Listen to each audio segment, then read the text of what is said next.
আমার ভাই হাদি যে অনন্তকালের উদ্দেশ্যে যাত্রা করেছে, আমার ভাই হাদিকে আর খুঁজে পাওয়া যাবে না। কথা স্পষ্ট করে বলে দিতে চাই, ভারতের যারা সেপারেটিস্ট আছে বাংলাদেশে আমরা তাদেরকে আশ্রয় প্রশ্রয় দিয়ে যে সেভেন সিস্টার রয়েছে সেটাকে বাংলাদেশ থেকে, ভারত থেকে আলাদা করে দিব। আপনার আমার মৃত্যু এই নির্বাচন কমিশনের কাছে কেবলমাত্র একটি সংখ্যা। অথর্ব নির্বাচন কমিশন বলে হাদির মৃত্যু নাকি একটি বিচ্ছিন্ন ঘটনা। এই স্পাইনলেস মেরুদণ্ডবিহীন ইলেকশন কমিশনার, আমরা এমন একটি বিচ্ছিন্ন ঘটনা তোমার সাথে যেন ঘটে সেটির অপেক্ষায় থাকলাম। ক্ষমতার লোভে অন্ধ হইয়েন না। আজকে যদি আমার বুকে গুলি লাগে, আমি জানি এই ধরনের একটা প্রোগ্রাম হবে, এসে বক্তৃতা দিবেন, তারপর চলে গিয়ে আবার সিট নিয়ে নেগোসিয়েশন করবেন।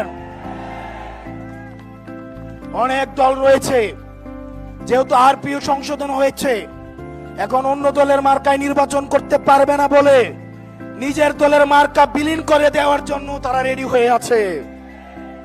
দেশে যারা বিশৃঙ্খলা করে, সন্ত্রাস, ভোট চোর, আমাদের দেশে যারা অস্থিতিশীল পরিবেশ তৈরি করতে চাচ্ছে, হাদি ভাইকে যারা হত্যা করেছে, নির্বাচন যারা বানচাল করতে চাইছে, দেশের পরিবেশকে যারা অস্থিতিশীল করতে চাইছে, সীমান্ত যারা আমাদের ভাইদেরকে বোনদেরকে মেরে ঝুলিয়ে রাখে, তাদের আশ্রয় এবং প্রশ্রয়দাতা পৃষ্ঠপোষকতা দিচ্ছে ভারত।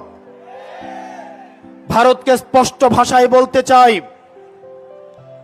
যারা আমার দেশের সার্বভৌমত্বকে বিশ্বাস করে না, যারা আমার দেশের সম্ভাবনাকে বিশ্বাস করে না, যারা ভোটাধিকারকে বিশ্বাস করে না, মানবাধিকারকে বিশ্বাস করে না, যারা এই দেশের সন্তানদেরকে বিশ্বাস করে না, আপনারা যেহেতু তাদেরকে আশ্রয় প্রশ্রয় দিচ্ছেন, কথা স্পষ্ট করে বলে দিতে চাই, ভারতের যারা সেপারেটিস্ট আছে বাংলাদেশে আমরা তাদেরকে আশ্রয় প্রশ্রয় দিয়ে যে সেভেন সিস্টার রয়েছে সেটাকে বাংলাদেশ থেকে, ভারত থেকে আলাদা করে দিব। এই হাসিনার পৃষ্ঠপোষক স্পষ্ট ভাষায়, দিনের আলোর মতো স্পষ্ট স্বচ্ছ, তাদেরকে ভারত অর্থ দিয়ে, তাদেরকে অস্ত্র দিয়ে, ট্রেনিং দিয়ে বাংলাদেশের বিরুদ্ধে তাদেরকে